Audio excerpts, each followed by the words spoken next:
तेलंगाना प्रदेश में तेलंगाना आने के बाद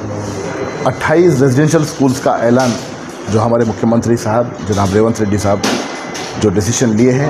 उसको SC ST BC minority departments और फिनेंस कॉरपोरेशन सारे उसका बहुत खुशी के साथ आज हम प्रेस मीट लगाए। पिछला 10 साल से जो एजुकेशन सेक्टर है उसको पूरा प्राइवेटाइज करते हुए सारे यूनिवर्सिटीज़ को प्राइवेट करके टीचर्स का कम से कम उन लोगों को नौकरी देने तक भी KCR की सरकार पीछे हटा था, पर हम BSc डाल के टीचर्स को वहाँ पे नियुक्ति करके आज 28 रेजिडेंशियल स्कूल्स 28 कॉन्स्टिट्यूंसीज में आज कांग्रेस पार्टी की तरफ से हम लोग रेवंत रेड्डी का सरकार आज एक बहुत बड़ा डिसीजन लिया। ये डिसीजन से आने वाले समय पे हर एक ज़िले में हमारे जो बच्चे SC ST BC माइनॉरिटी के जो गरीब बच्चे हैं उन लोगों को फ्री एजुकेशन मिलने का, सारे फैसिलिटीज़ के साथ मिलने का एक बहुत अच्छा कदम आगे बढ़ा है। इसको लेके पूरा कांग्रेस पार्टी और तेलंगाना का हमारे जो प्रजा है सारे लोग भी बहुत खुशी ये कर रहे हैं। और दशहरा का एक बहुत बड़ा गिफ्ट था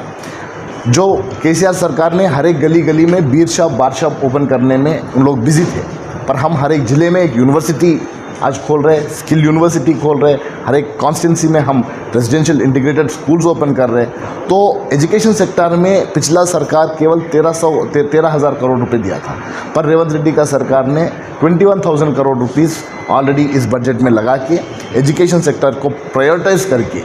एजुकेशन से ही आगे वाला भविष्य रहेगा करके जो रेवंत रेड्डी जी का दूर का सोच है, वो सोच को लेके आज पूरा तेलंगाना प्रदेश में जो जिस मकसद के लिए तेलंगाना लेके आए वो मकसद पूरा हो रहा है। उसको लेके हम बहुत खुशी हम आगे ये कर रहे हैं। और हम भी पूरा स्टेट में अभी 33 डिस्ट्रिक्ट्स में पूरा SC ST BC minority departments वाले हम एक रथ यात्रा भी निकालने वाले हैं। हमारे गरीब लोगों को ये दिखाना है कि जो स्कूलों में पिछला सरकार ने पूरा स्कूल की जो पूरा व्यवस्था था इसको पूरा ख़त्म कर दिया था, हम उसको फिर रिबिल्ड करने का कोशिश कर रहे हैं। बहुत ही जल्दी में तेलंगाना एक एजुकेशनल हब बनेगा और हमारे गरीब बच्चों को पढ़ने का मौका मिलेगा। AHA न्यूज़ को लाइक करें, शेयर करें और सब्सक्राइब करना ना भूलें।